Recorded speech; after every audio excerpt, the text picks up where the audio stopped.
মুসলমানদের জাতির পিতা হাফিজ আমি কেউ হতে পারে না।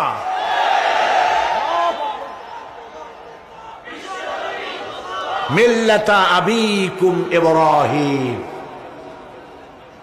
ইব্রাহিম আলাইহিস সালাম এই মিল্লাতের পিতা। সুবহানাল্লাহ।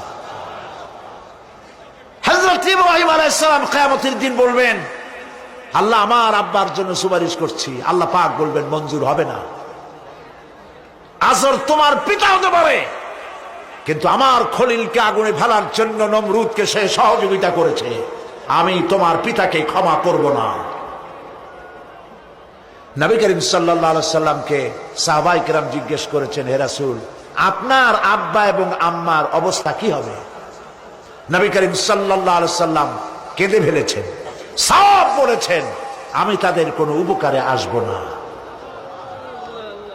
আল্লাহু আকবার। আপনি মনে করছেন নাকি যে ইয়া নবী সালাম আলাইকা বলি অমনি নবীর সুপারিশ পাবেন? এত সহজ। কতগুলো রসগোল্লা খাইলেন আর বড় একটা মিছিল করলেন আর অমনি চলে যাবেন? পৃথিবীর সব